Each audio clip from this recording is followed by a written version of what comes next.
Bom, olá a todos, espero encontrá-los todos bem de saúde e esse vídeo é para nós apresentarmos sobre o tema alimentação, que seria as plantas alimentícias não convencionais e segurança alimentar.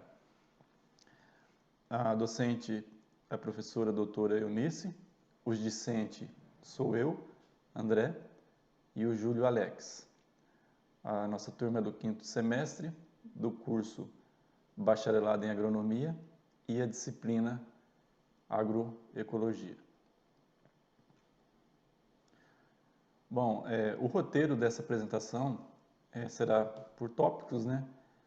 Começaremos a falar sobre definição de segurança alimentar, a história, né, da humanidade, a demografia, produção de alimentos, dados de produção de alimentos, tecnologia de produção de alimentos, os impactos ambientais e as plantas alimentícias não convencionais. Bom, após a Segunda Guerra Mundial, criou-se os órgãos internacionais a fim de ser tipo um conciliador de conflitos entre os países, devido a, digamos assim, a questão da bomba atômica, né? Então, seria um órgão que vários países fazem parte, né? Tem cadeiras para poder tentar entrar em discussão, né? E tentar conter para que não haja tanta guerra. Outra parte da ONU seria a FAO, que é Organização das Nações Unidas para a Agricultura e Alimentação, né? Essa agência também foi criada porque, principalmente na Segunda Guerra Mundial, eles faziam... países que dependiam da importação de alimentos, eles bloqueavam essas importações, fazendo que o país em questão sofreria de fome, né? E também ela faz com que o desenvolvimento da agrícola, né, para poder gerar alimentos para a humanidade. Isso aí também seria mais na teoria, porque a gente sabe que países como a África, o pessoal lá sofre de fome, existe aquelas tribos que, digamos assim, faz com que uma se sobressaia sobre a outra, fazendo algum povo não ter acesso a alimentos, né? E até mesmo países também que está sofrendo com a economia, né? E acaba não tendo essa segurança alimentar. Bom, a definição da segurança alimentar aqui, no caso do Brasil, foi criado numa lei, né, da Constituição, na qual ela fala que a segurança alimentar e nutricional consiste na realização dos direitos de todos ao acesso regular e permanente a alimentos de qualidade, em quantidade suficiente, sem comprometer o acesso a outras necessidades essenciais, tendo como base práticas alimentares promotoras de saúde, que respeitam a diversidade cultural e que seja ambiental, cultural, econômica e socialmente sustentáveis. Ou seja, cada determinada região do país tem as suas particularidades e que o pessoal tenha acesso a alimentos não só de quantidade, mas também que esses alimentos supram as necessidades diárias do povo em si, né? Isso aqui é um artigo 3º da Lei 11.346, né, de 15 de setembro de 2006, que é a LOSAN, que é Lei Orgânica da Segurança Alimentar e Nutricional. Bom, aqui nesse slide tá passando, eu estou mostrando a questão do que o organismo necessita. O nosso organismo ele é capaz de sintetizar os aminoácidos não essenciais, que são aqueles que o nosso próprio organismo sintetiza. No entanto, os aminoácidos essenciais são aquilo que nós teríamos que ingerir. No caso aqui, nós temos aqui, são dois tipos de alimentação, né? O que é o feijão, que é uma leguminosa, não só o feijão, né? Mas a soja, o ervilha, e por outro lado, o arroz, que também poderia ser o milho ou o trigo. Nesse conjunto dessa associação, nós teríamos do lado das poáceas, né? No caso do arroz, ele forneceria a metionina e o triptofano. Na outra fonte de alimentos, que seria o feijão, seria a lisina, isoleucina e histidina. E os dois ambos teriam a leucina, a fenilalanina, treonina e a valina. Ou seja, a associação, que é o nosso prato típico do brasileiro, já forneceria os aminoácidos essenciais, né? Que o organismo não é capaz de sintetizá-los. Bom, aqui nesse gráfico, nessa imagem, mostra que todos os organismos vivos necessitam desses aminoácidos para sintetizar a sua energia, no caso.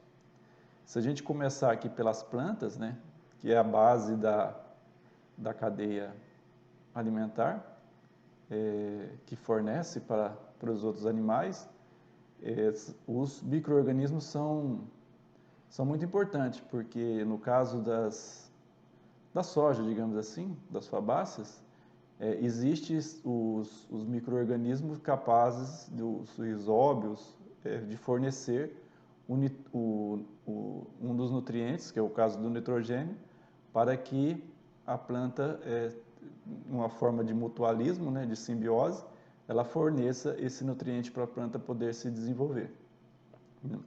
Existem micro-organismos também benéficos, como é o caso das micorrizas, que é um fungo, ou do tricoderma, que ultimamente usa-se muito como protetor de plantas, né? Ele estimula a planta a desenvolver fitoalexinas para poder combater esses micro-organismos que não são benéficos, como o caso do nematóide, ou alguma bactéria, como a macrofomina da soja. E, mais recentemente, eles estão fazendo tratamento de semente com os azospirilos, também que têm condições de fornecer o nutriente, o nitrogênio para as poáceas, no caso. No caso dos ruminantes, ele obtém as energias através das plantas, né? Eles têm os micro-organismos também no intestino, que é capaz de quebrar a celulose e transformar em energia, né?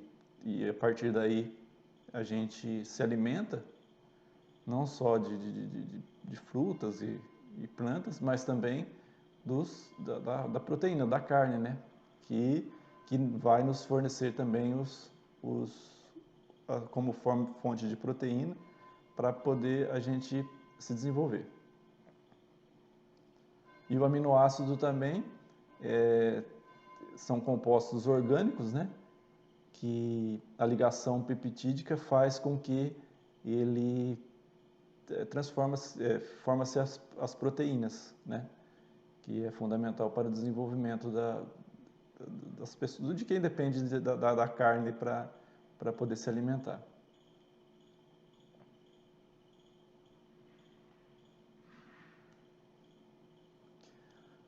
Bom, aqui o IBGE, junto com a FAO e a Organização Mundial da Saúde,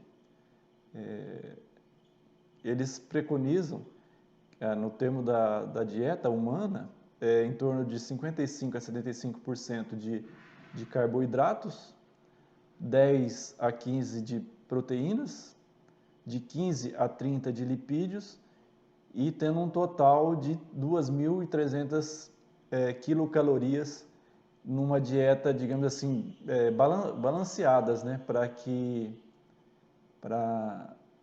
a pessoa desempenhe as suas funções, seja no trabalho, seja na escola. No entanto, em 2003, com a pesquisa das famílias e através do IBGE, também que esse trabalho é um pouco antigo, mas mostra um pouco a realidade do nosso país. Então, família vivendo com 1/4 do salário mínimo, ela tem essa distribuição, com um total de 1.485 quilocaloria, né, per capita, por pessoa. Nota-se que a quantidade de carboidratos, que seria os açúcares, né, presente em refrigerante, em pão, né? No caso, esse açúcar aqui seria a sacarose, né? E os demais carboidratos seria o pão, bolacha, essas coisas. Então, eles falam em torno de 10%, porque o açúcar, muito açúcar, também não faz bem para o organismo, porque para quebrar esse açúcar, o organismo depende de hormônios e, digamos assim, pode mais para frente o indivíduo ter problemas. Então, tá aqui, na família que tem entre 1/4 e a metade do salário, meio salário, também é quase igual, um pouco mais, né, de quilocaloria per capita. Então, a partir de quando a gente vai para essas classes que têm um pouco mais de renda, a gente percebe que está meio que balanceado de acordo com a recomendação da Organização Mundial da Saúde e da FAO, em torno de 2.075 quilocalorias por pessoas, no caso. E aqui também seria o ácidos graxos saturados, né, em torno de 10%, porque os ácidos graxos saturados, ele causa o colesterol. Agora, o insaturado, essa molécula é mais fácil de ser quebrada e é o colesterol bom, digamos assim, presente em peixe, em azeite. Bom, então, da onde que vem a nossa alimentação, né? Os antigos, eles coletavam, né? E como saber que determinada planta é ou não boa para se comer, né? Então, existe tudo uma informação milenar que é passado de pai para filho, né? Principalmente na época dos nômades, que eram caçadores e coletores. Então, não se podia comer qualquer tipo de fruta, né? E o que eles usavam, basicamente, era na observação da natureza. Via-se o que uma determinada pessoa comia, e eu morria ou acontecia alguma coisa. E a partir do momento que eles conseguiam essas informações, era passado dos mais velhos para os mais novos, né? E também, com a descoberta do fogo, eles puderam preparar melhor o alimento, né? Principalmente a carne, digamos assim, ela tem menos contaminação do que uma carne crua, no caso assim, dessa forma, né? E notou-se também que com o domínio do fogo, eles tinham condições de não ficar só dentro das cavernas, né? Ter condições de sair e ter, digamos assim, mais fácil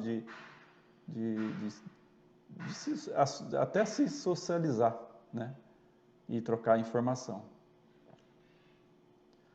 E um dos ensinamentos seria a natureza, né?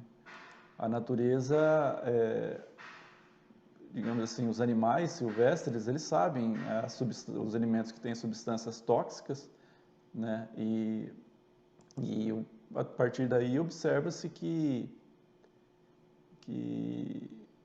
se ele consegue comer, se ele está se alimentando, é que o alimento também não causa tanto mal para o ser humano, né? Então a natureza ensina muito.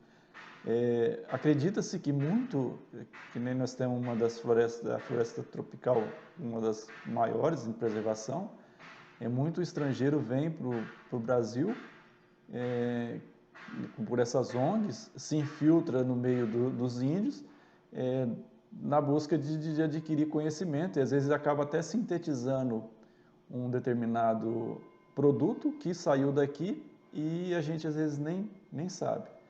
Aqui a gente tem, não só na parte da alimentação, mas produtos, digamos, remédios, né?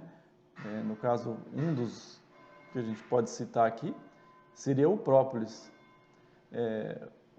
A abelha, além de fazer o mel, ela faz essa capa protetora que, através das plantas, do que ela obtém na natureza, né?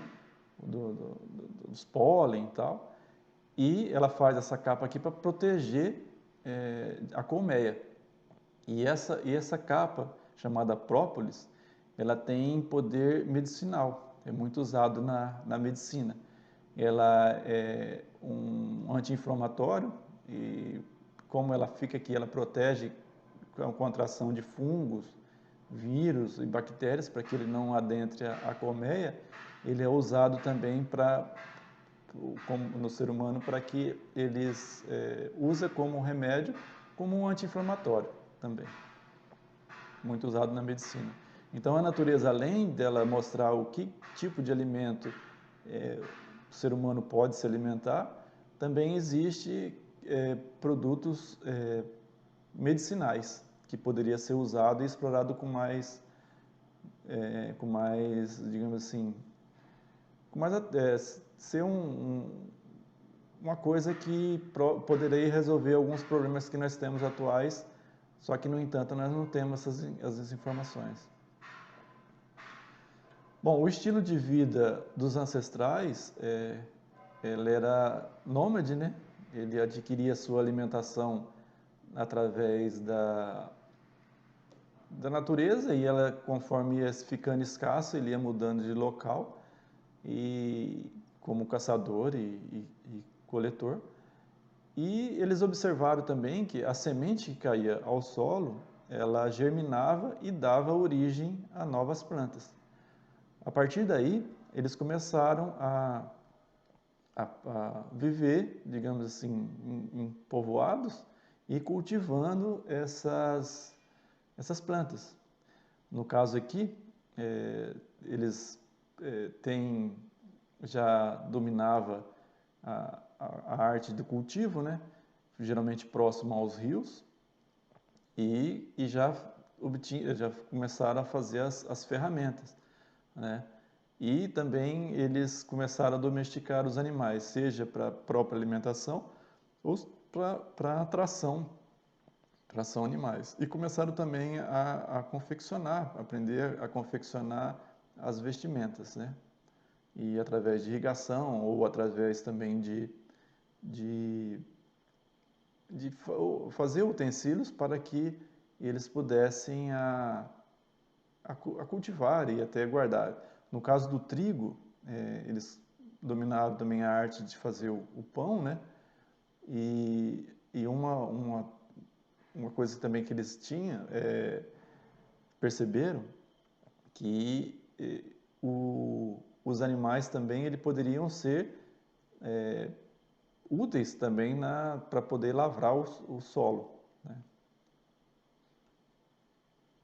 Bom, aqui é antigo, né, um povo antigo, que é a Mesopotâmia, que seria, no caso, esse Mesopotâmia seria entre os rios, né, os rios Tigres e Eufrates, onde que se instalaram as primeiras civilizações. E acredita-se que foi ali que começou, digamos assim, a arte de fazer, a dominar, né? Que nem aqui, os animais trabalhando aqui. E o trigo, domesticaram o trigo e fazendo com que a farinha para que guarde, digamos assim, para ele ter como guardar, né? Para não estragar. E uma curiosidade, existe um fungo também que ele causa o ácido lisérgico, que é o LSD, que é uma substância alucinógena, né? Outra coisa também que acredita-se que no transportar o leite no estômago de cabras, eles, digamos, usava o estômago como colocar alimentos, como se fosse uma bolsa, digamos assim.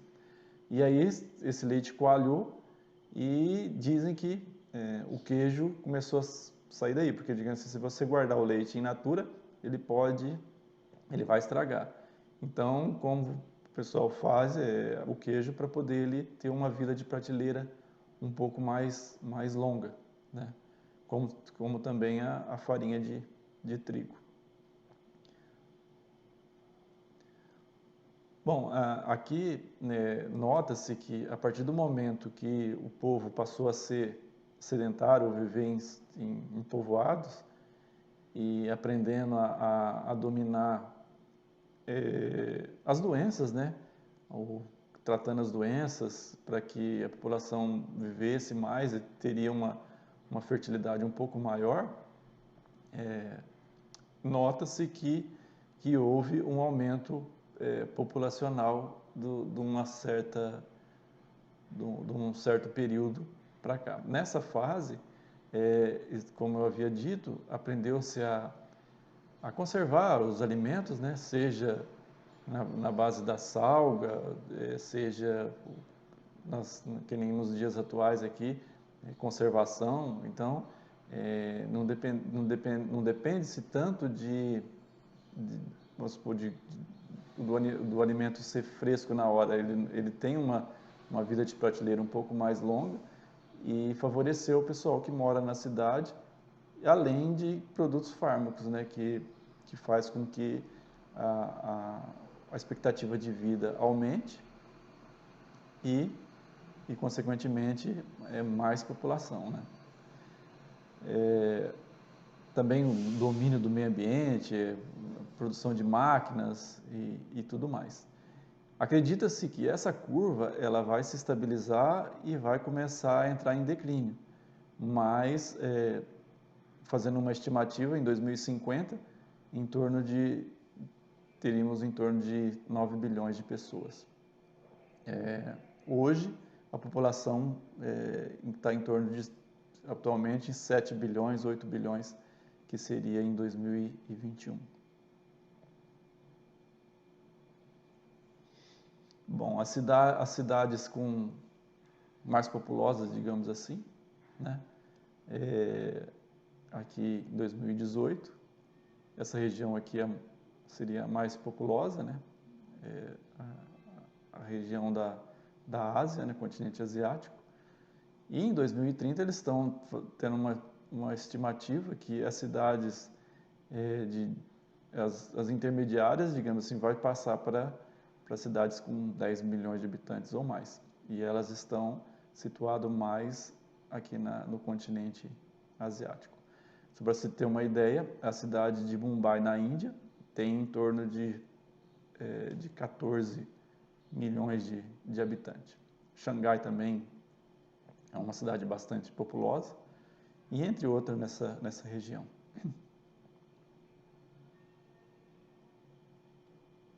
Então, aqui no nosso país, né, a mais populosa é São Paulo, com 12 milhões de habitantes, em IBGE 2020. E Wuhan, que é onde saiu, acredita-se que começou as primeiras contaminações da Covid, do vírus da Covid, é uma cidade considerada do interior, no entanto, com uma população quase igual a São Paulo, em torno de 11 milhões de habitantes. considerado uma cidade do interior. Bom, aqui é só para ilustrar os problemas que a humanidade já passou. Isso aqui é um memorial, né, na Irlanda, onde teve-se, quando ela era colônia da Inglaterra, tinha como parte, né, pouca terra, e eram pequenas propriedades onde se plantava muito batata.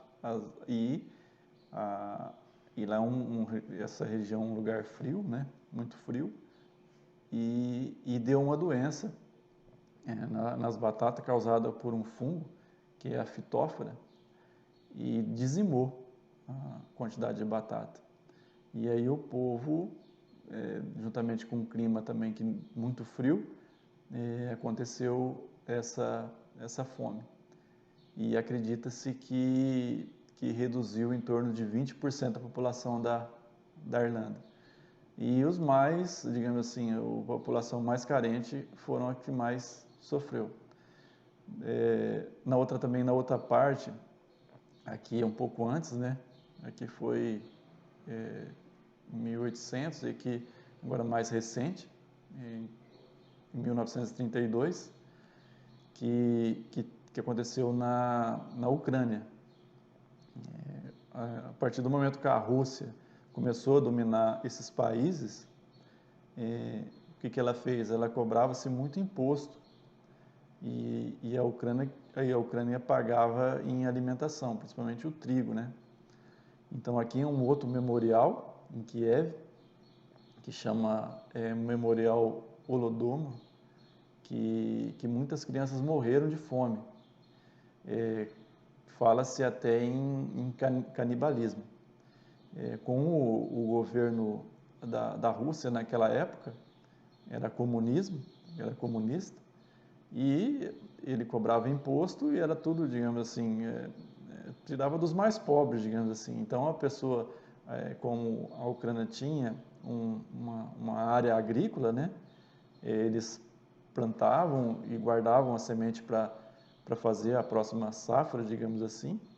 No entanto, com esse sistema de governo, praticamente 7 milhões de ucranianos morreram de fome. E acredita-se que até houve canibalismo. E as crianças foram as que mais sofreram. Então eles acostumam a colocar alimentos nas estátuas, né? Como uma maneira de homenagear essas crianças aí. E como é um lugar frio também, isso aí ficou mais difícil ainda, porque chega o período do inverno, as pessoas não têm muito o que fazer, né? E se não tem a reserva de alimento, acaba acontecendo essas tragédias como a história nos mostra. Bom, mais recentemente, aqui na Venezuela, né, outra questão também que a gente vê que a Venezuela, que era um dos países mais prósperos da nossa região aqui, da América do Sul. No entanto, através do petróleo, né? A economia era a base do petróleo, ganharam-se muito dinheiro, principalmente na Segunda Guerra, que eles forneciam, eles tinham bastante reservas de extração de petróleo, e eles, digamos assim, não souberam aproveitar a riqueza que tinha, né? Então, nota-se que, através de uma má gestão, eles tornaram-se um país dependente de uma commodity só e não souberam aproveitar a onda, né? Dos preços bons aqui é um gráfico que mostra o histórico do preço do petróleo. Então nessa fase aqui, nessa época, nota-se que o preço do petróleo estava compensando, né? Então aí foi na época desses recentes políticos, o que eles fizeram? Em vez de investir no país, em infraestrutura, ou ter um fundo de investimento igual a Noruega ou os países dos Emirados Árabes, que investem tanto em centro financeiro como em turismo, né? Eles optaram em corrupção, né, não souberam aproveitar e ocasionando uma alta, uma baixa no preço do petróleo, e com isso eles não tiveram condições de arcar com a importação de alimentos, né? A inflação subindo demais, investidores tirando o dinheiro do país, o governo pegando as empresas repatriando as empresas que tinham sido vendidas, digamos assim, e aconteceu que, infelizmente, eles estavam passando por um desabastecimento, nem comida tinha nas prateleiras, né? E aí mostra aqui uma das figuras, o povo comendo lixo na rua. E as manifestações contra o sistema político. O Brasil, ele flertou com essas condições. Nota-se que nós aqui, né, tivemos também um bom momento. E coincidentemente, com o pré-sal, de difícil acesso, né, de difícil prospecção, ele é offshore, né? Offshore é quando é fora da terra, extração em alto mar. Investiu-se muito na questão do pré-sal. Os políticos também querendo se perpetuar no poder, comprava-se deputados, tentava criar lei para que eles se perpetuassem no poder. E nota-se também que trouxeram, né, as Olimpíadas, a Copa do Mundo, e bem aqui, em 2014, um dos jogadores famosos falou que não precisava, a Copa do Mundo não se fazia com um hospital, fazia com um campo de futebol. E hoje a gente vê que um país precisa de infraestrutura, né? Principalmente precisa da eventualidade que está acontecendo. E, coincidentemente, em 2014, o preço do petróleo começou a inviabilizar o pré-sal, e é uma energia que não é renovável, né? A maioria dos países buscando energia renovável, como a solar, e o país, nessa época aqui, indo na contramão. E, coincidentemente, em 2014, onde começou tudo a se ir contra, na Copa do Mundo, onde precisa-se de campo de futebol e não de hospital, houve um dos maiores vexames, não só dentro de campo, como fora dele, né? Se a gente for analisar aqui em Cuiabá mesmo, nós tivemos a questão do VLT, né, para beneficiar a população, e hoje está lá, está tudo abandonado, com alto índice de corrupção. E ainda bem, graças a Deus, que o nosso país é um país que não depende, digamos assim, tem outras economias, né? Como a economia da agricultura é muito forte, que praticamente carrega o nosso país nas costas, senão com certeza nós estaríamos igual à Venezuela. Bom, aqui as terras agricultáveis disponíveis no mundo, né? O alimento, conforme eu havia dito antes, ele vem do solo, né? E o nosso país abençoado tem em torno de 400 milhões de hectares, sendo grande parte por área de pastagem, né? E em torno aqui de 60, 70 milhões de hectares no caso, para agricultura. Como essas áreas de pastagem aqui, tem muita área de pastagem com áreas degradadas, pastagens degradadas, com certeza a gente tem condições de aumentar muito aqui a produção de grãos, né?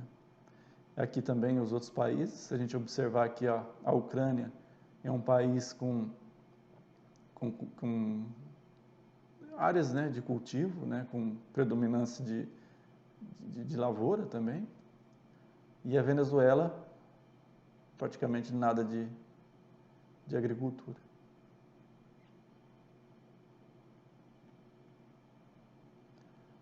Bom, os avanços, né?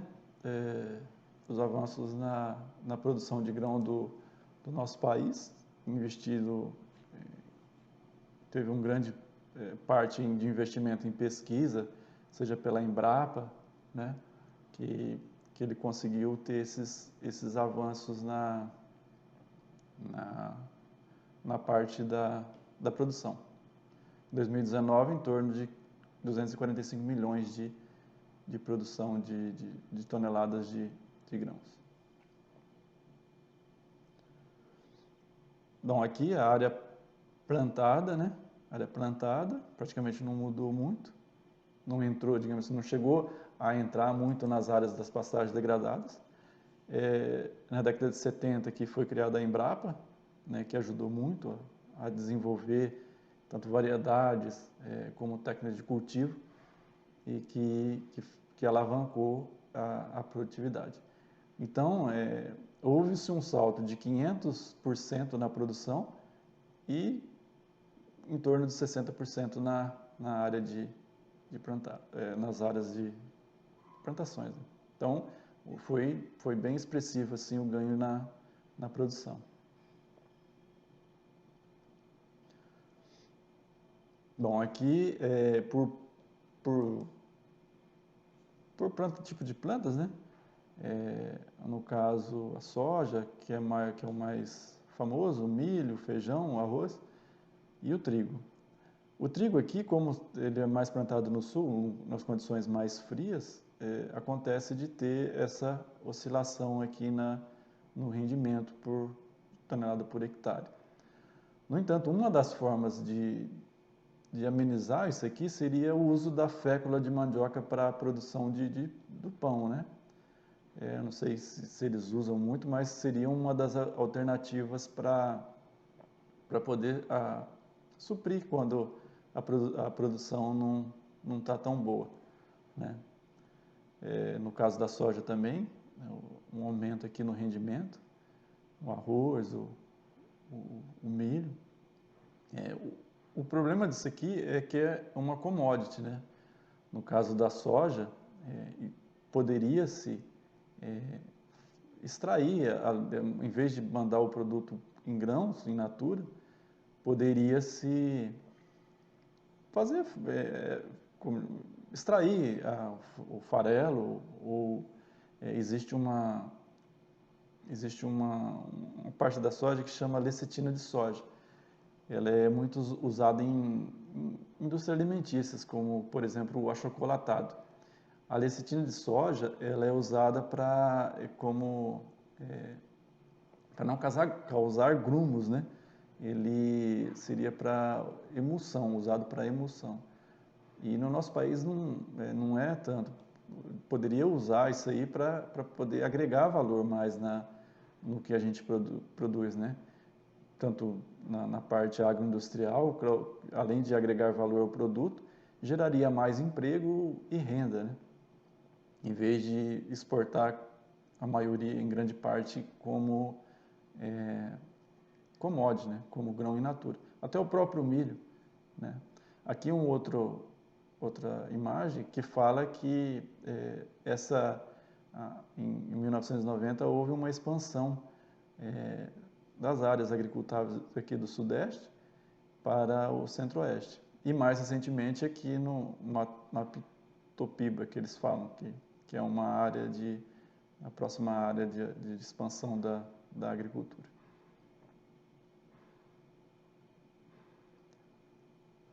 Bom, aqui só questão de valor agregado, como por exemplo o café, o nosso país é um dos que mais produz café.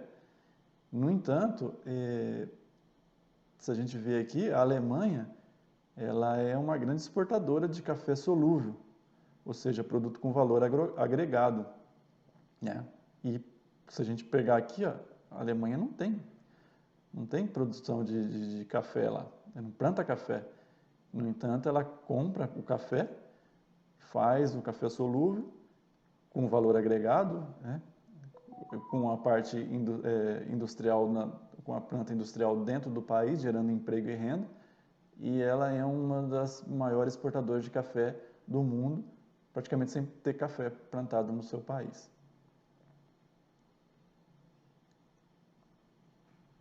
Bom, aqui é os preços, né, do grão, óleo e farelo de soja. Nota-se que o preço do óleo, né, ele através da agroindústria, e além de se obter o farelo, que poderia ser usado como ração animal, porco ou gado, né? Então aqui seria, digamos assim, na parte da agroindústria, né? Agregando esse valor ao produto que é o grão da soja.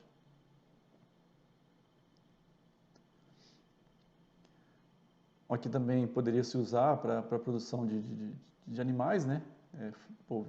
Bovino, frango ou suíno. E aqui também a produção desses animais, né?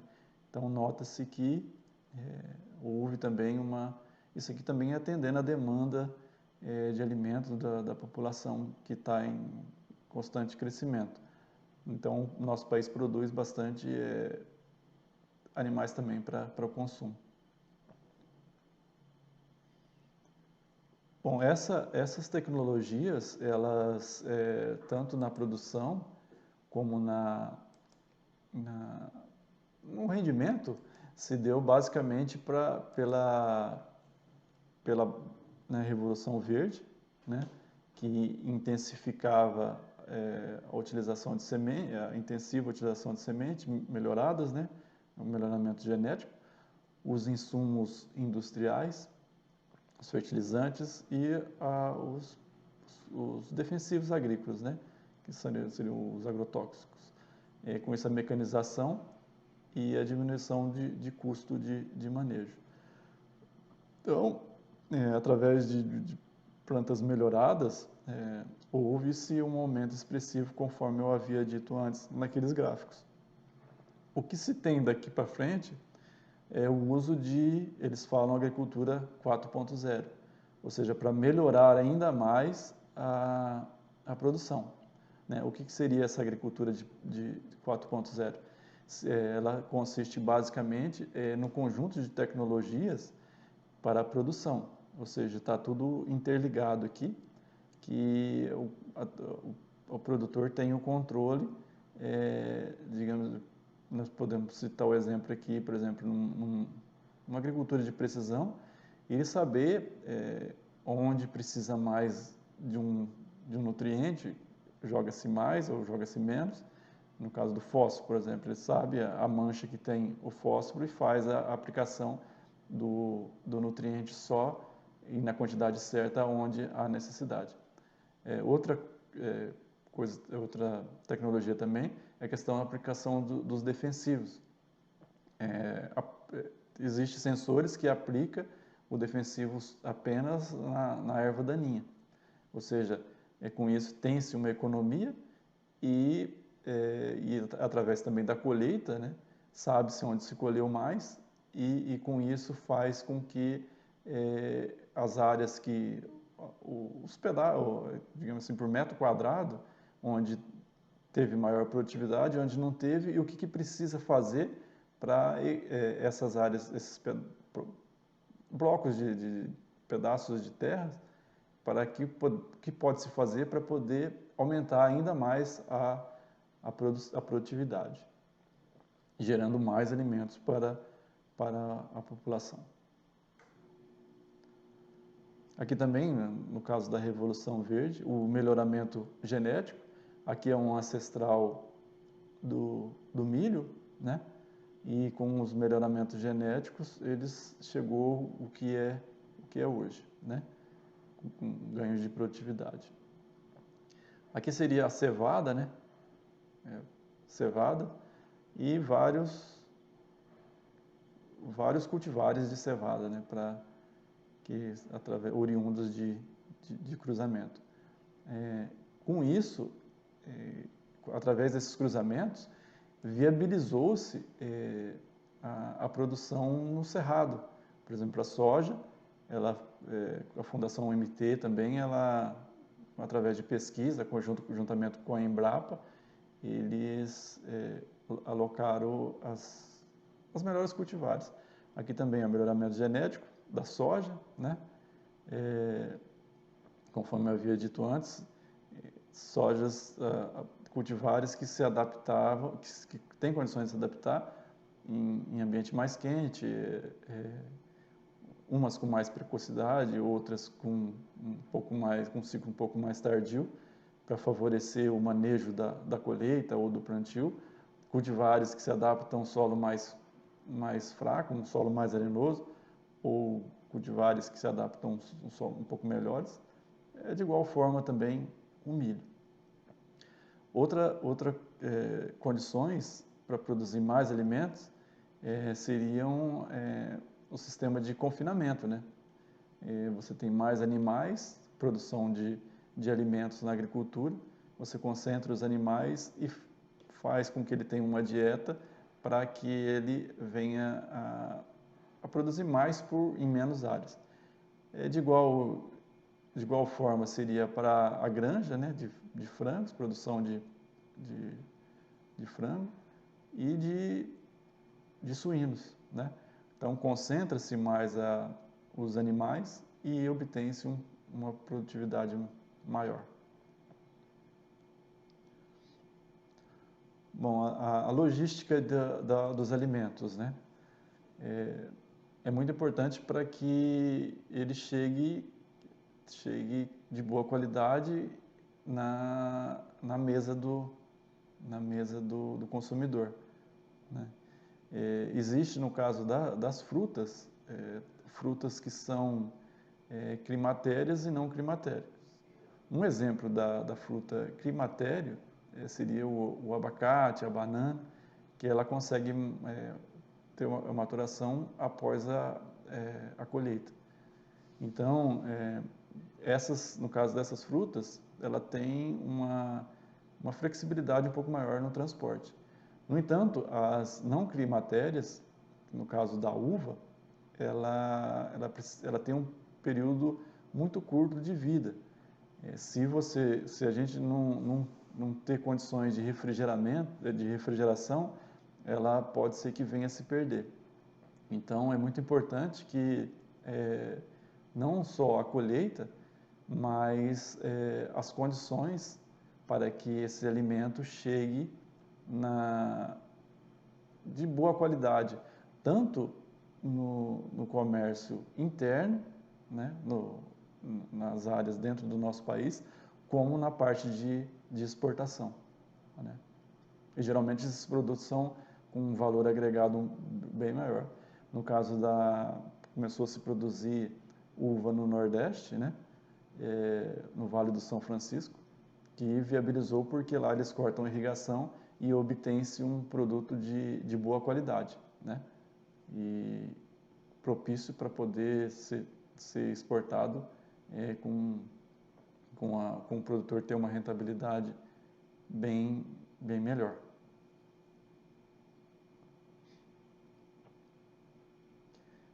No caso da logística, nesses grandes centros, no caso de São Paulo, eles falam cinturão verde, ou seja, produzir próximo à cidade. Hoje em dia também fala-se em produção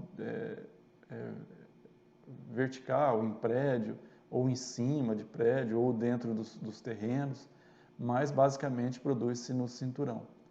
E fica fácil também de ter acesso, né, para a população, ou seja, menor custo de transporte, produtos frescos, né, e digamos assim, mais próximo mesmo do comércio. Bom, aqui uma das dificuldades seria a falta de conhecimento do produtor, né? Às vezes ele não tem o conhecimento e acaba usando defensivo ou falta de assistência técnica também. Pode ver que aqui está sem IPI, né? Sem IPI, aplicando produtos de pesticidas sem sem a proteção individual, e às vezes também está aplicando, olha, ele está aplicando aqui, e aí fala, não, tem que pagar também, já aplica numa área que vai ser colhida, né? E às vezes esse produto aqui nem tem registro para o alface, digamos assim. O outro ponto seria o tomate. O tomate é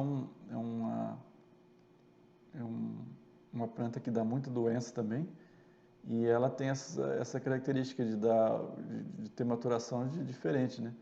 Tem tomate já no ponto de colher, tem tomate menores, e como usa-se muito agrotóxico, corre-se o risco de ter produtos que tenha contaminação, né?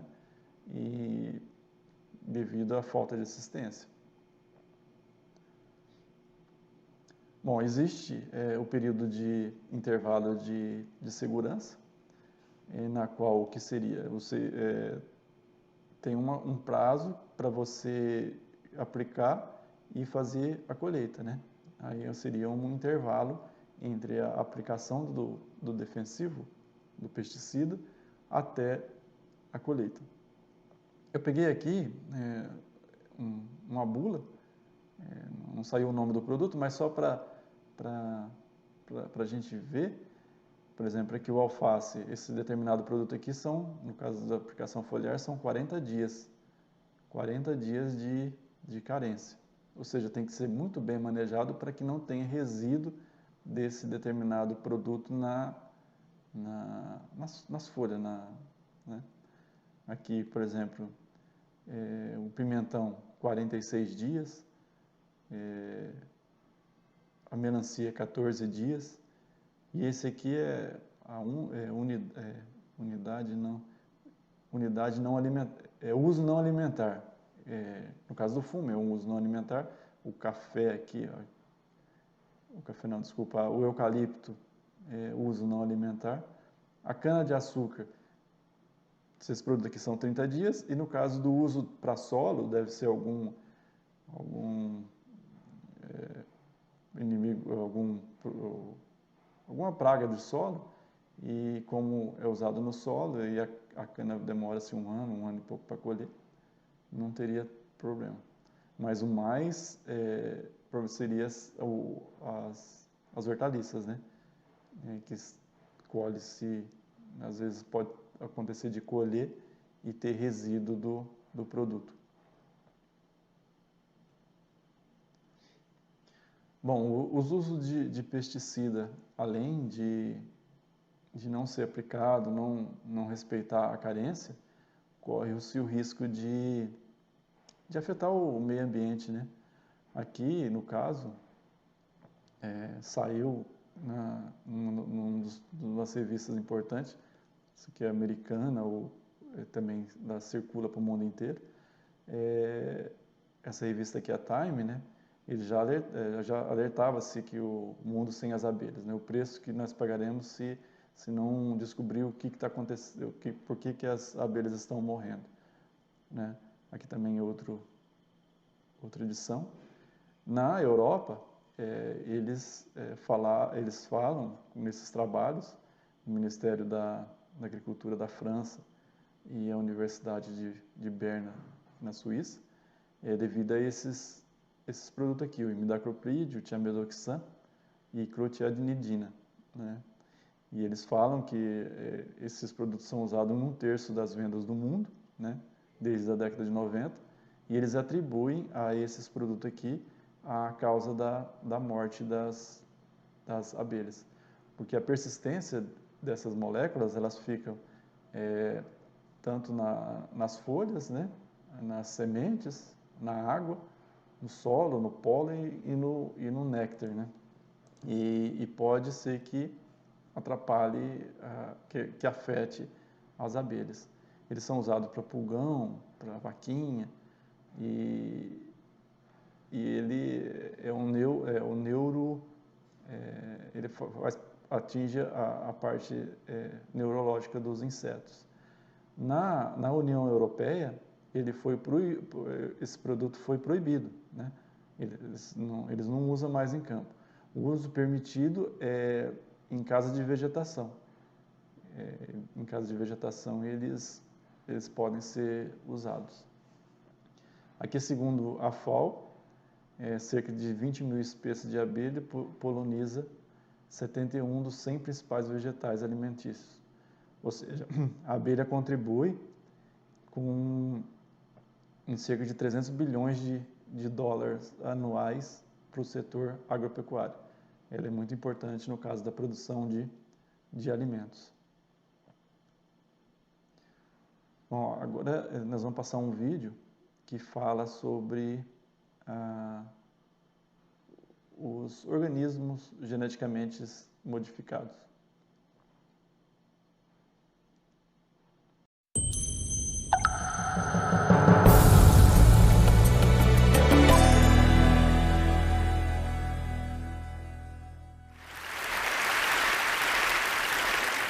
I'm a plant geneticist.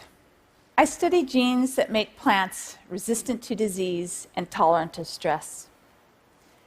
In recent years, millions of people around the world have come to believe that there's something sinister about genetic modification. Today, I'm going to provide a different perspective. First, let me introduce my husband, Raul. He's an organic farmer. On his farm, he plants a variety of different crops. This is one of the many ecological farming practices he uses to keep his farm healthy. Imagine some of the reactions we get. Really? An organic farmer and a plant geneticist? Can you agree on anything? Well, we can, and it's not difficult because we have the same goal. We want to help nourish the growing population without further destroying the environment. I believe this is the greatest challenge of our time. Now, genetic modification is not new. Virtually everything we eat has been genetically modified in some manner. Let me give you a few examples. On the left is an image of the ancient ancestor of modern corn. You see a single row of grain that's covered in a hard case. Unless you have a hammer, teosinte isn't good for making tortillas. Now take a look at the ancient ancestor of banana. You can see the large seeds and unappetizing Brussels sprouts, an eggplant, so beautiful. Now to create these varieties, breeders have used many different genetic techniques over the years. Some of them are quite creative, like mixing two different species together using a process called grafting to create this variety that's half tomato and half potato. Breeders have also used other types of genetic techniques, such as random mutagenesis, which induces uncharacterized mutations into the plants. The rice in the cereal that many of us fed our babies was developed using this approach. Now, today, breeders have even more options to choose from. Some of them are extraordinarily precise. I want to give you a couple examples from my own work. I work on rice, which is a staple food for more than half the world's people. Each year, 40% of the potential harvest is lost to pest and disease. For this reason, farmers plant rice varieties that carry genes for resistance.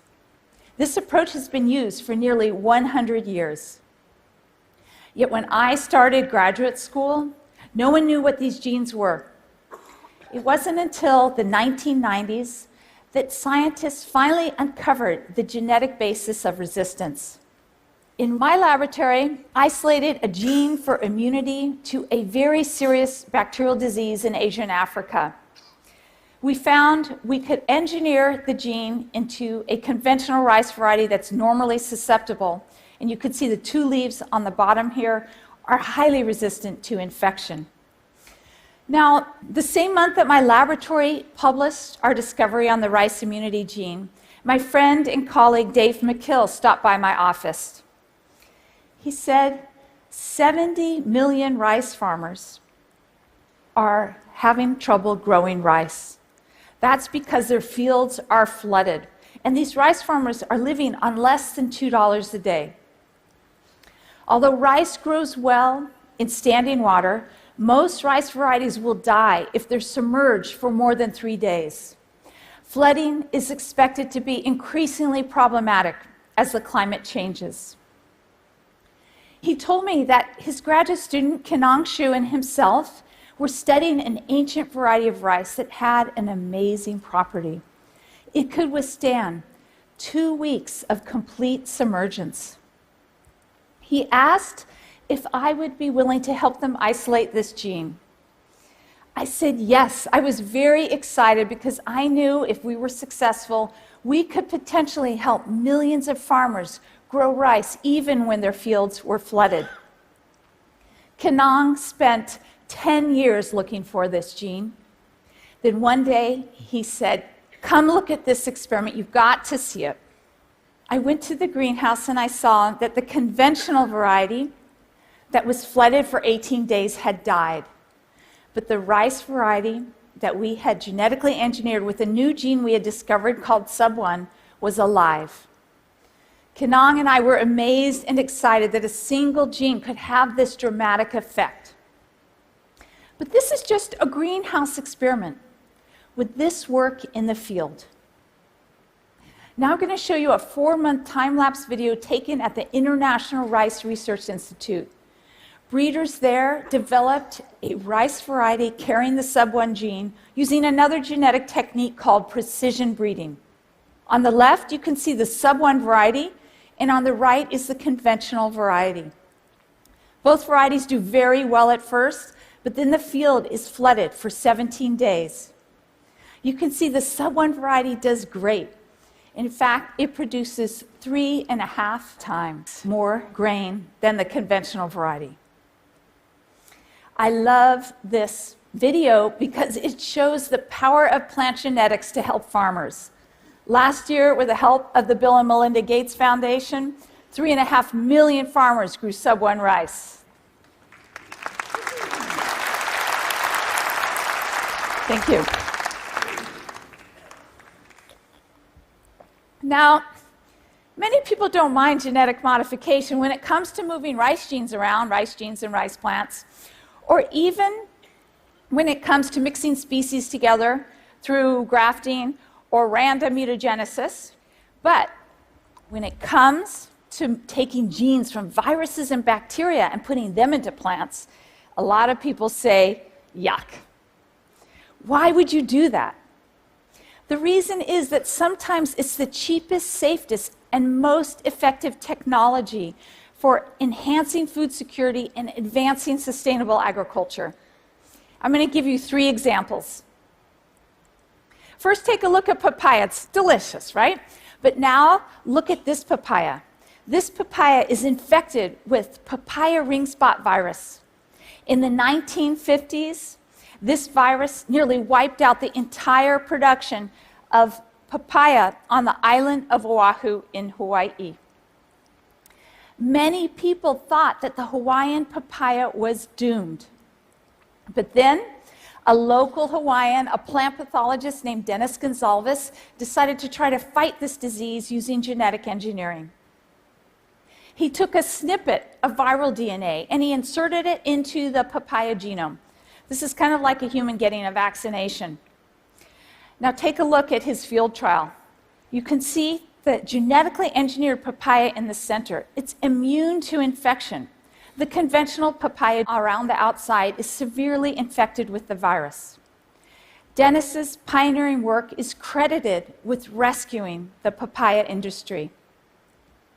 Today, 20 years later, there's still no other method to control this disease. There's no organic method, there's no conventional method. 80% of Hawaiian papaya is genetically engineered. Now, some of you may still feel a little queasy about viral genes in your food, but consider this.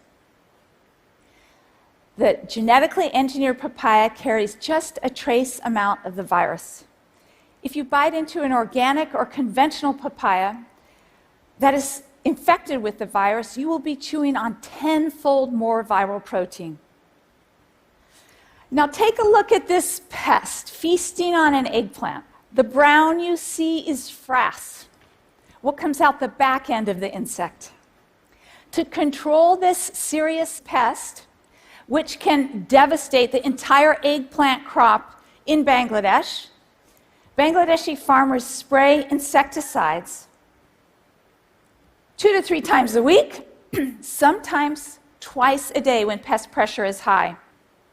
But we know that some insecticides are very harmful to human health, especially when farmers and their families cannot afford proper protection, like these children. In less developed countries, it's estimated that 300,000 people die every year because of insecticide misuse and exposure. Cornell and Bangladeshi scientists decided to fight this disease using a genetic technique that builds on an organic farming approach. Organic farmers like my husband Raul spray an insecticide called BT, which is based on a bacteria. This pesticide is very specific to caterpillar pests, and in fact it's non-toxic to humans, fish, and birds. It's less toxic than table salt. But this approach does not work well in Bangladesh. That's because these insecticide sprays are difficult to find, they're expensive, and they don't prevent the insect from getting inside the plants. In the genetic approach, scientists cut the gene out of the bacteria and insert it directly into the eggplant genome. Will this work to reduce insecticide sprays in Bangladesh? Definitely. Last season, farmers reported they were able to reduce their insecticide use by a huge amount, almost down to 0. They're able to harvest and replant for the next season. Now, I've given you a couple examples how genetic engineering can be used to fight pests and disease and to reduce the amount of insecticides. My final example is an example where genetic engineering can be used to reduce malnutrition. In less developed countries, 500,000 children go blind every year because of lack of vitamin A. More than half will die. For this reason, scientists supported by the Rockefeller Foundation genetically engineered a golden rice to produce beta-carotene, which is the precursor of vitamin A. This is the same pigment that we find in carrots. Researchers estimate that just 1 cup of golden rice per day will save the lives of thousands of children. But golden rice is virulently opposed by activists who are against genetic modification. Just last year, activists invaded and destroyed a field trial in the Philippines. When I heard about the destruction, I wondered if they knew that they were destroying much more than a scientific research project, that they were destroying medicines that children desperately needed to save their sight and their lives. Some of my friends and family still worry, how do you know genes in the food are safe to eat? I explained that genetic engineering, the process of moving genes between species, has been used for more than 40 years in wines, in medicine, in plants, in cheeses. In all that time, there hasn't been a single case of harm to human health or the environment. But I say, look, I'm not asking you to believe me. Science is not a belief system. My opinion doesn't matter. Let's look at the evidence. After 20 years of careful study and rigorous peer review by thousands of independent scientists, every major scientific organization in the world has concluded that the crops currently on the market are safe to eat, and that the process of genetic engineering is no more risky than older methods of genetic modification. These are precisely the same organizations that most of us trust when it comes to other important scientific issues, such as global climate change or the safety of vaccines.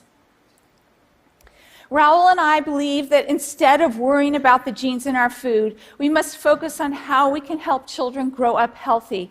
We must ask if farmers and rural communities can thrive and if everyone can afford the food. We must try to minimize environmental degradation. What scares me most about the loud arguments and misinformation about plant genetics is that the poorest people who most need the technology may be denied access because of the vague fears and prejudices of those who have enough to eat. We have a huge challenge in front of us. Let's celebrate scientific innovation and use it. It's our responsibility to do everything we can to help alleviate human suffering and safeguard the environment. Thank you. Thank you. Powerfully argued.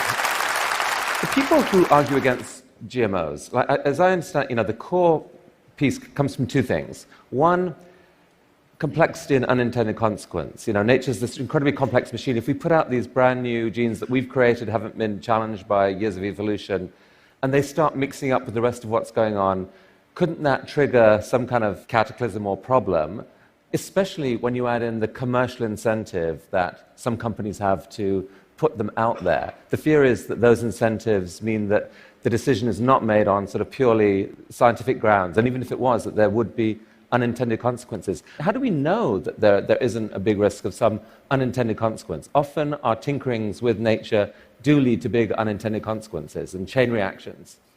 Okay, so on the commercial aspects, one thing that's really important to understand is that in the developed world, farmers in the United States, almost all farmers, whether you're organic or conventional, they buy seed produced by seed companies. So there's definitely a commercial interest to sell a lot of seed, but hopefully they're selling seed that the farmers want to buy.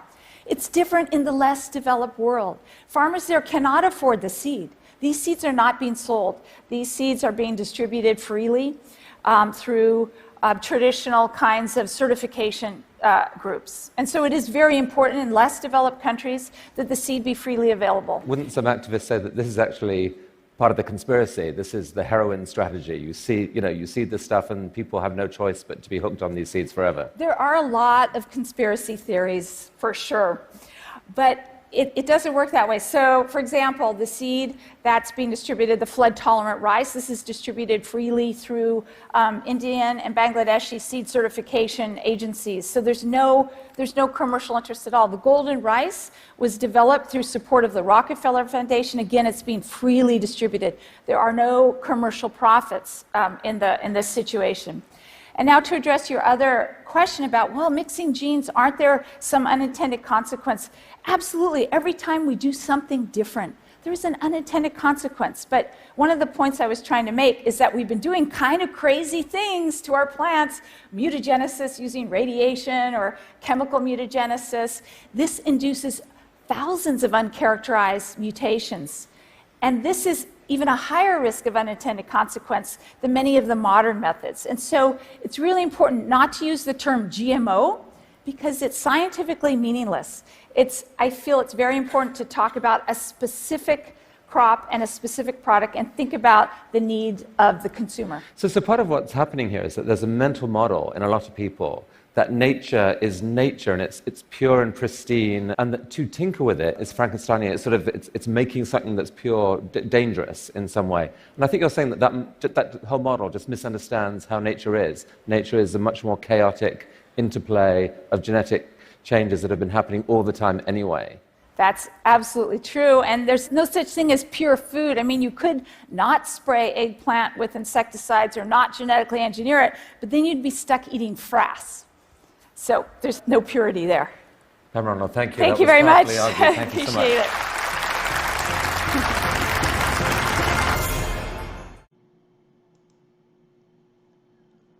Bom, isso seria uma técnica também de amenizar também o uso de inseticidas, né? Ou de pesticida. No entanto, há muitas discussões sobre esse assunto. No caso aqui do milho BT, usa-se o Bacillus thuringiensis. Esse bacillus aqui, ele entra no intestino das lagartas, causando a morte. Então, eles pegam esse bacillus aqui, através da transgenia, implanta-se na cultura do milho, tem também na cana, na soja. No entanto, precisa-se ter o vazio sanitário, não, as áreas de refúgio, para que essa tecnologia ela não se perca, porque as lagartas também tem que ir para a área do plantio convencional, né?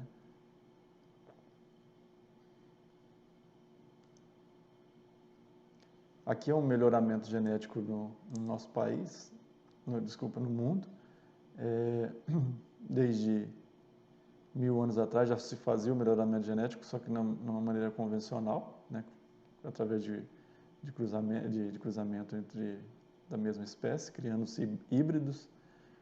Agora, no fim dos anos de 1800, os agricultores começam a fazer cruzamento entre as espécies, né? Na década de 1940 e 50, já busca-se introduzir novos genes nas plantas. 1980, a transferência de gene é responsável por uma característica de uma planta para outra.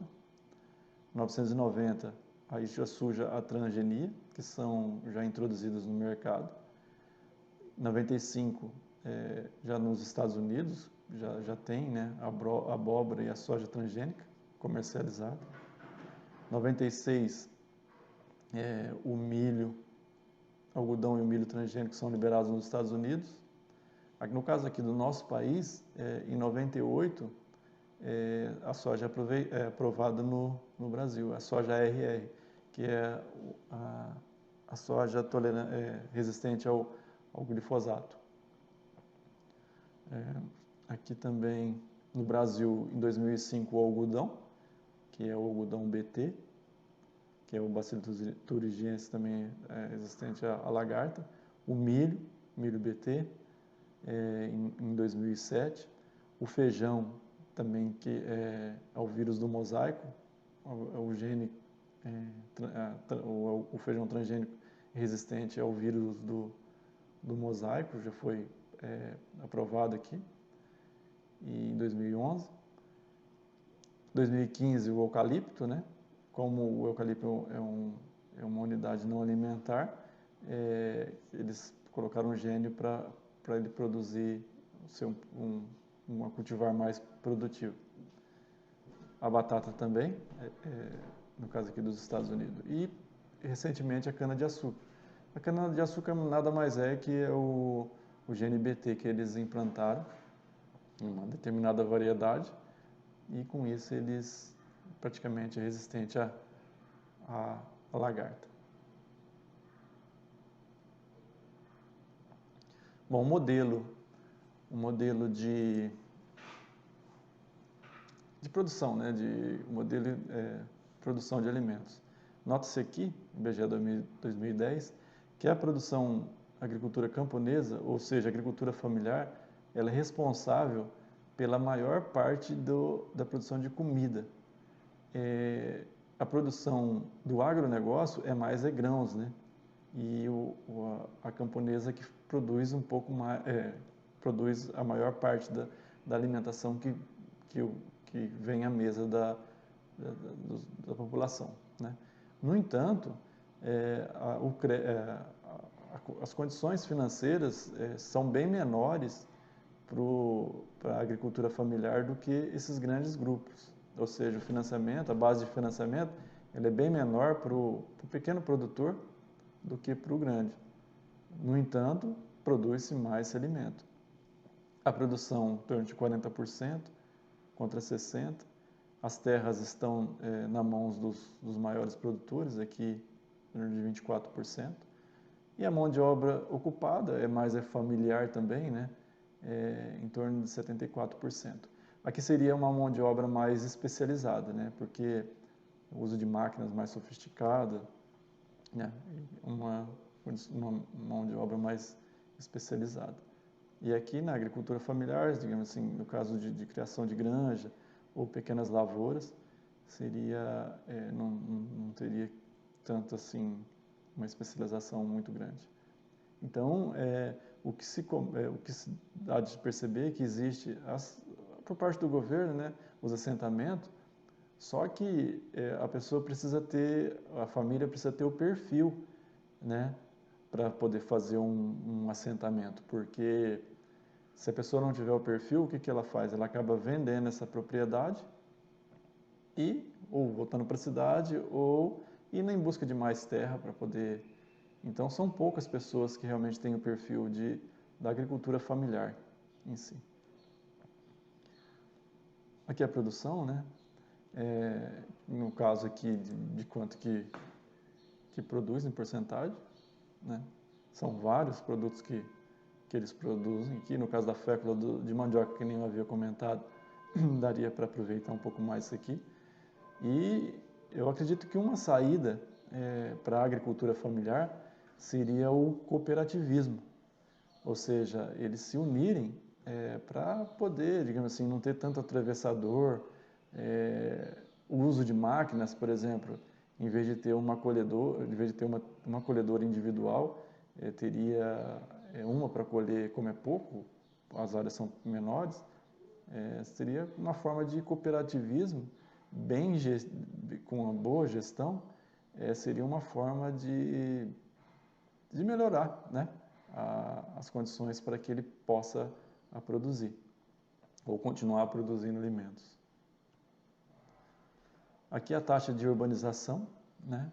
Então nota-se que a população vem morando mais na cidade, cada vez menos no campo, e com isso causa-se subemprego, aumenta-se a periferia, questão de saneamento básico.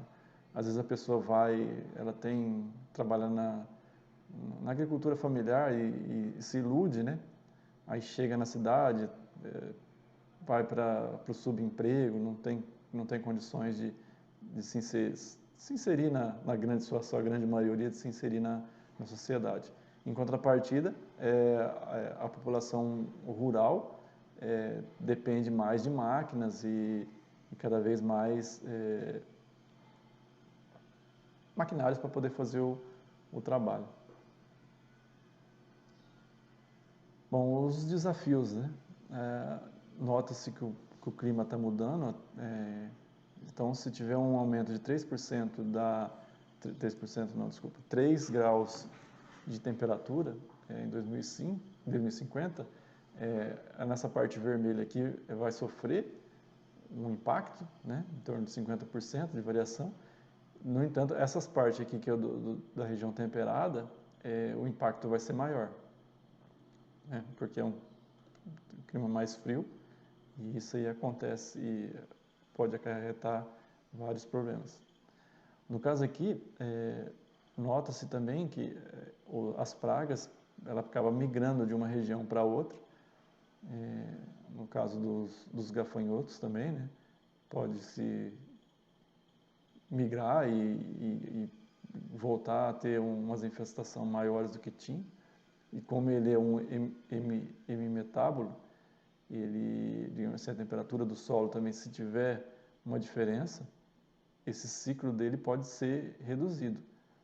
Se você tem uma diminuição você tem um aumento de temperatura dentro da lagarta, acontece que o ciclo dela pode ser que ela diminui o ciclo de reprodução, né? Acontece também de plantas que seja adaptada por uma determinada temperatura, no caso do trigo, pode ser que venha a sofrer também com as áreas onde ele se adapta melhor.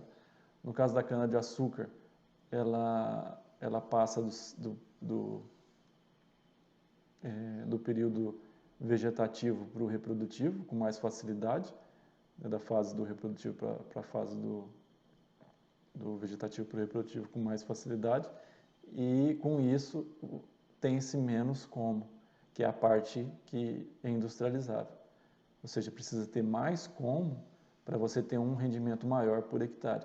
E se ela vier a passar pela fase reprodutivo com mais rapidez, digamos assim, dependendo da temperatura, você tem menos como por área. Outra coisa também é perca das lavouras devido a chove mais ou chove menos, e com isso os agricultores têm percas e aumento de preço dos produtos, né? Aqui também aumento dos incêndios, né? O consumo de água para se produzir, no caso aqui 1 kg de carne em torno de 15 mil, de acordo com esses dados aqui, da Agência Nacional da Água também, no caso do bovino, do suíno, do frango. Então produz-se bastante usa-se bastante a água para poder produzir esses alimentos.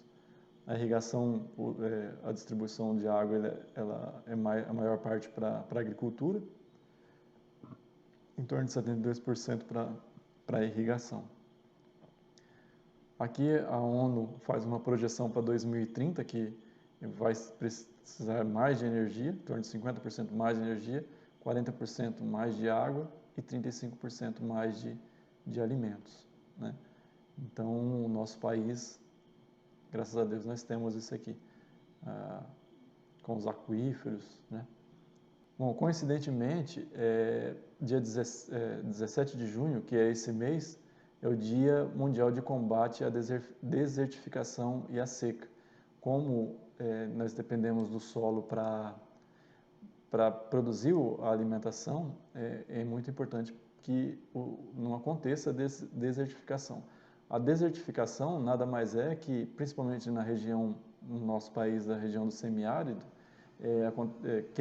usa-se essa técnica de queimar e com isso o solo fica descoberto e fazendo com que, como não tem as características da região, vai diminuindo lá e poucas incidências de chuva, faz com que aconteça a desertificação com mais facilidade.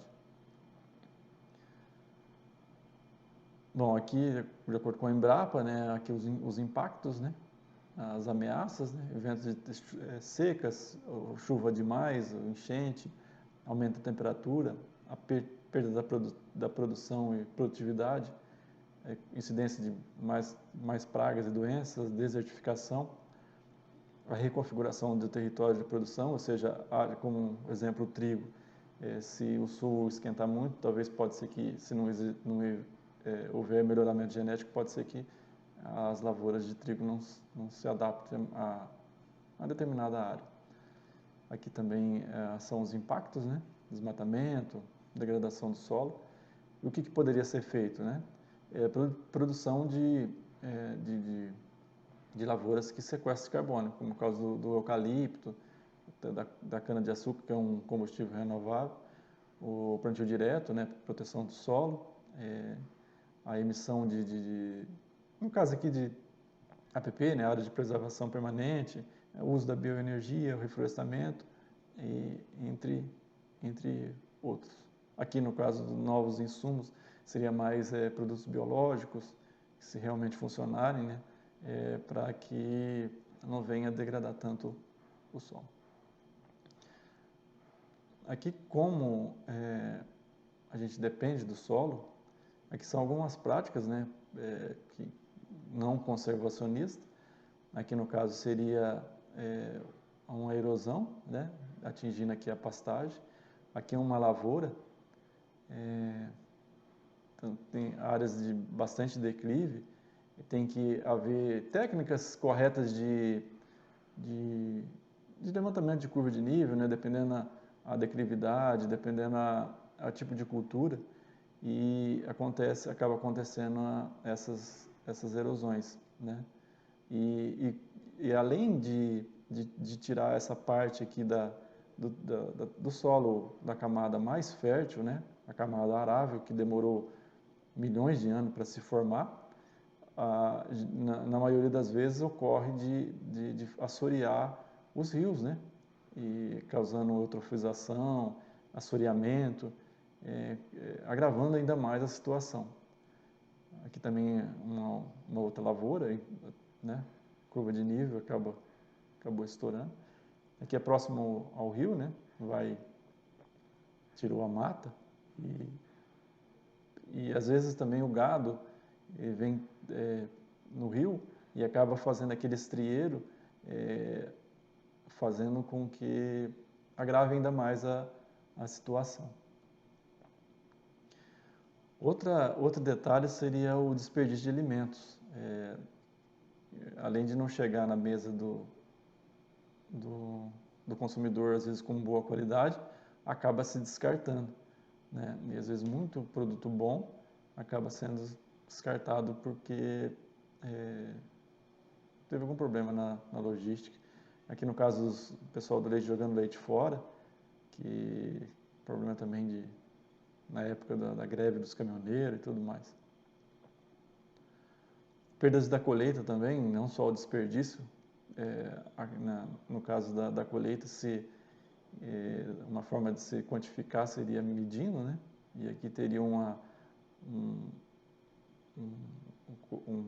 recipiente graduado, na qual você sabe fazer uma estimativa de quantos sacos de soja está sendo perdido. Aqui é uma avaliação, né, da Fundação MT, de 2019 a 2020, que é o quilo por hectare, no caso da colheita do milho. O transporte também perde-se, né? Então, conforme eu havia falado antes, o nosso país não investe em infraestrutura, é um país que se produz muito, não tem estrada e o modal aqui 60% é rodoviário, praticamente as estradas são péssimas, né, para poder escoar a produção, tanto para trazer, que nem no nosso caso aqui na região centro-oeste, tanto para trazer insumos como para levar a produção. Bom, aqui é um trabalho sobre desperdício de alimentos, né, aqui no Brasil. Aí 10% se perde na colheita, na produção, 50% no manuseio e no transporte, aí 30% na comercialização, 10% no mercado, né, ou nas feiras, e desperdiça 33% do que é produzido no mundo vai para o lixo. Ou seja, gera um prejuízo de 3 trilhões por ano. Daria, além da necessidade de aumentar a produção para atender a demanda da população crescente, poderia se investir também na questão do desperdício, né? Porque usou-se o meio ambiente, usou-se combustível, insumos, tudo para chegar no final se perder. Então, é uma coisa que tem que se pensar. Até dentro da própria casa da gente, ninguém costuma jogar comida fora. Aqui seria, no caso do aproveitamento de alimentos, né? Daria para se aproveitar bastante coisa, no caso de talos, cascas, no caso da melancia aqui entre casca, as folhas, só que é cultural, digamos assim, nós não fomos ensinados a aproveitar essas partes do alimento. Bom, aqui é uma outra brasileira que ela foi médica pediatra, infelizmente ela faleceu naquele terremoto que deu lá no Haiti, e ela ajudou muito a população, no caso dos brasileiros, através da pastoral da criança, e ela, no caso na parte das crianças, do infantil, né, a desnutrição infantil, porque se a gente não investir nesses jovens e nesses adolescentes, que são o futuro, né, porque uma criança que ela não está bem alimentada, ela não está com uma boa, e consequentemente tiver pouca nutrição, fica mais suscetível a doenças, ela não consegue aprender, né? Ela não vai ter uma boa educação. Então, a Zilda Armes, a doutora Zilda Armes, ela ajudou muito nessa questão. E ela até foi indicada ao prêmio Nobel, né? Então, aqui ela combatendo, né, e no Dia dos Lar, ela, com a pastoral da criança, várias pessoas, né, cuidava da parte da nutrição infantil. E aqui a mortalidade entre 2007 e 2018 no Brasil, e nota-se que ainda é grande a mortalidade infantil por causa da desnutrição, em um país que se produz muito, né? Bom, as considerações finais. A tendência do aumento populacional, maior demanda por alimentos, assegurar alimentos com qualidade e quantidade, né? Implantar novas tecnologias para aumentar a produção e reduzir os custos, adaptação às mudanças do clima, mitigar os impactos ambientais nas áreas que produzem alimento, dar condições às crianças e aos jovens, principalmente os mais carentes, para que se desenvolvam, e os governos, através de política pública, garantir a produção e o acesso a alimentos, evitando a fome entre a população brasileira. Obrigado pela atenção. Olá, eu me chamo Júlio Alex e eu vou falar um pouco sobre as punks. Bom, o que são punks? Bom, as punks são plantas alimentícias não convencionais, certo? Bom, essas plantas elas têm como característica principal a sua rusticidade. Elas são plantas que podem ser consumidas na alimentação humana e elas podem possuir uma ou mais partes comestíveis, certo? Essas plantas elas podem ser exóticas, elas podem ser silvestres, elas podem ser até mesmo cultivadas. Então, assim, apesar de não serem plantas que estão presentes no nosso dia a dia, como um todo, elas são plantas que podem sim agregar muito na nossa alimentação, podendo ser utilizadas como complementação ou até mesmo exclusivas em uma refeição, por exemplo. Bom, e quando a gente insere as punks no nosso cotidiano, na nossa alimentação, a gente amplia uma série de possibilidades, né, de complementação, de alimentar, de nutrientes.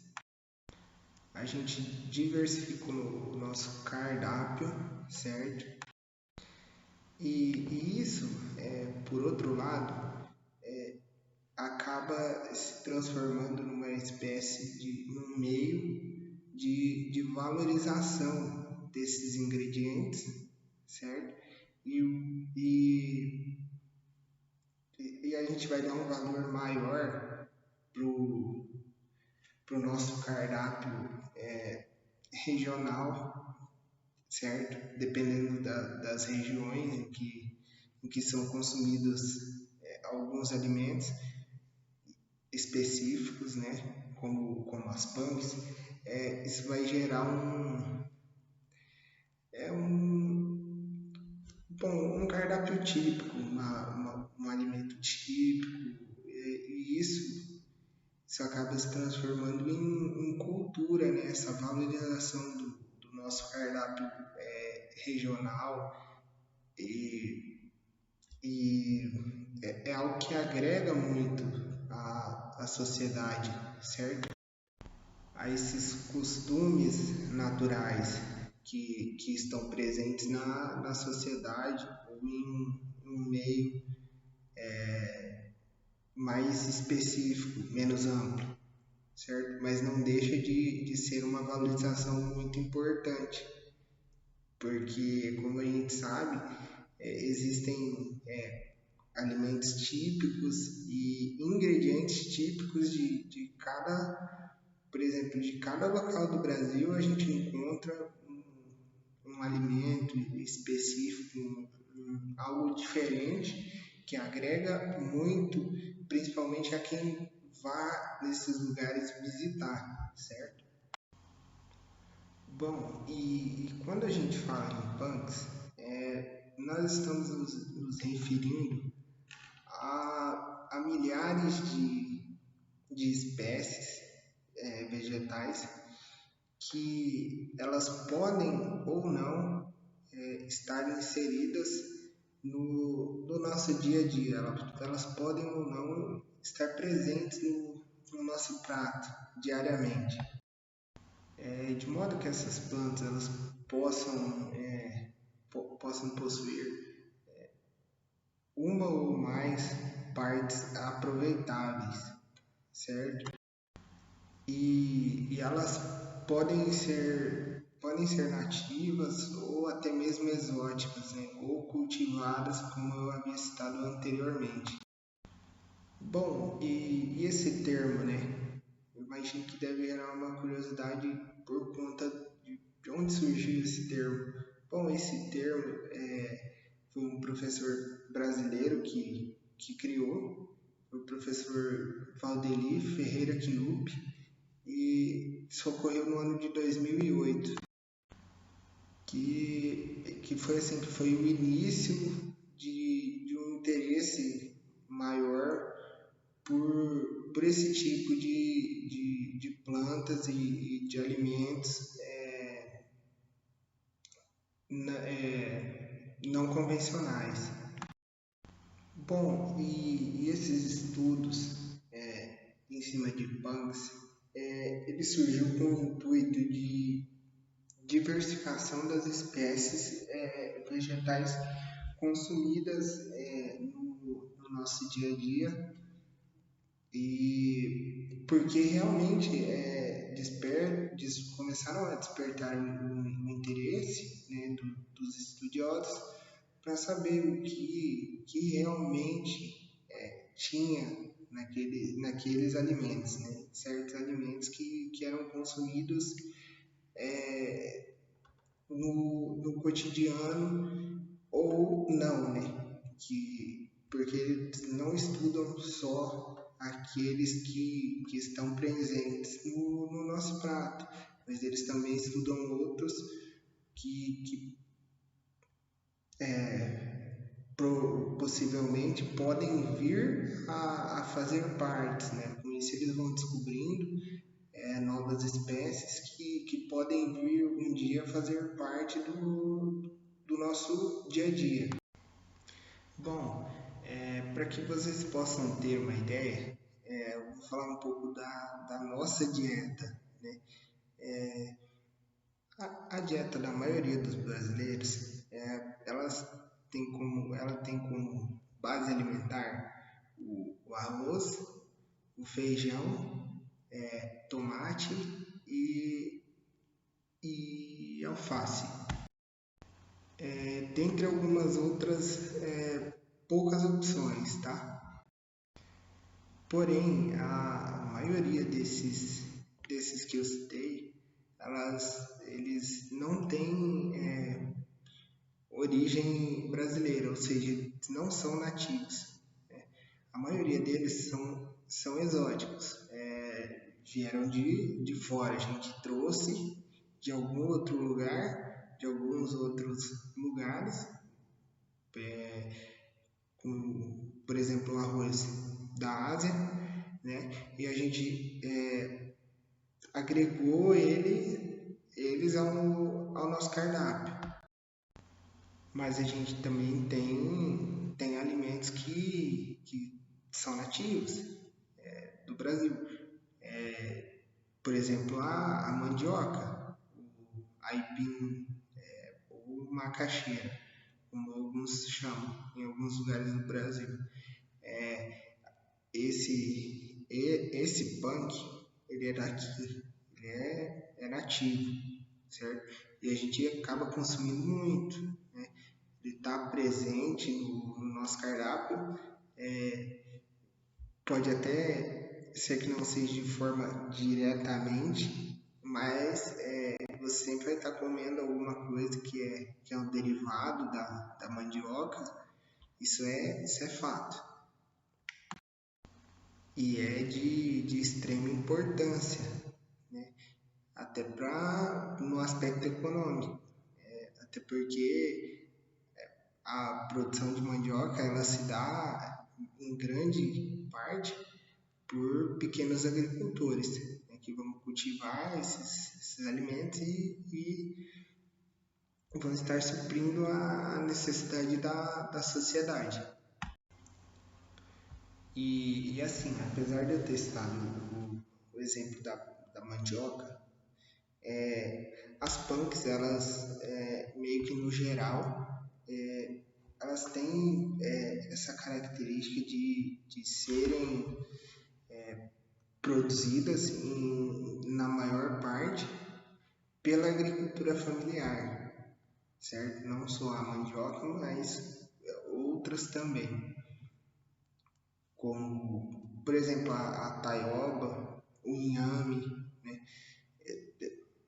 São, assim, são plantas que são produzidas, na maioria das vezes, pela agricultura familiar, né?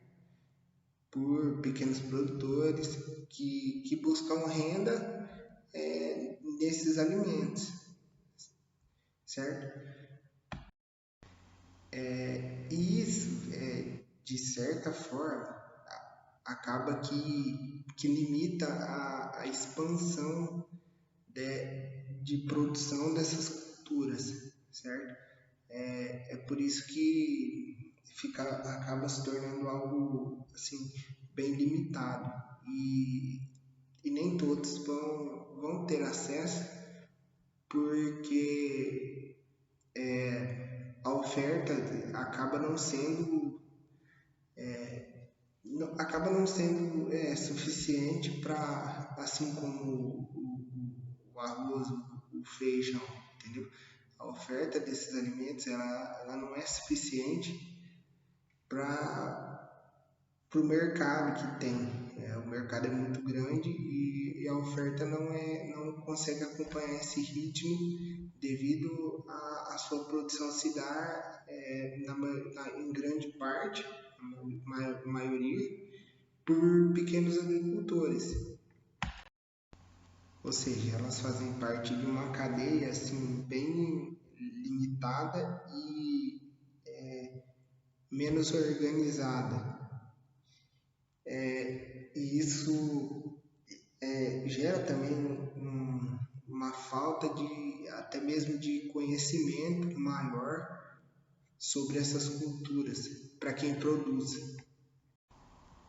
Bom, e para tentar ajudar esse grupo de pequenos produtores que produzem esses alimentos, que produzem essas plantas, a Embrapor Talices, ela criou uma iniciativa muito bacana e específica de estudo nessas culturas, certo? Essa iniciativa ela vai resgatar algumas dessas plantas e ela vai preservar e ajudar a cultivar essas plantas, ou seja, ela vai fomentar o plantio, a preservação e a produção de, de algumas plantas, punks. Esse projeto ele é muito bacana porque ele mantém uma rede comunitária que ajudam os produtores, eles apresentam sementes para esses produtores estarem cultivando, né, e replicando essas espécies, certo? E para as pessoas que se interessam em cultivar essas punks, isso acaba sendo muito interessante, porque eles, além disso, eles prestam assistência técnica para esses produtores, eles ajudam esses produtores e agregam conhecimento a eles, né? Um conhecimento que talvez se a Embrapa não estivesse ali incentivando, eles jamais teriam, ou seja, eles dificilmente iriam saber o potencial que essas plantas têm, que essas culturas têm. né, perante ao mercado, perante a sociedade, perante a saúde, porque algumas são sim medicinais, tá? E é por isso que essa iniciativa da Embrapa é tão importante para quem cultiva ou para quem tem interesse em cultivar essas plantas. Bom, e algumas das punks mais comuns no nosso dia a dia, podemos citar o Ora Pro Nobres, Bertalha, Beldroega, Taioba, Jacatupé, Dente de Leão, a Serralha, o Hibisco, a Trapoeraba, o Peixinho, o Azedinho, são as mais comuns que a gente vê, que muitos eu mesmo não sabia. Por exemplo, a Trapoeraba, eu não sabia que ela se encaixaria como um punks. Bom, folha de batata é um punks. Até mesmo o coração da bananeira, ele é considerado um punk. E assim, para mim é algo novo, eu não conhecia, não sabia que podia ser. Na verdade, eu não sabia nem dessa classificação. Fui conhecer agora na disciplina de agroecologia e achei bastante interessante e agregou muito para mim. Eu espero que todos tenham gostado do nosso trabalho no geral. Muito obrigado a todos.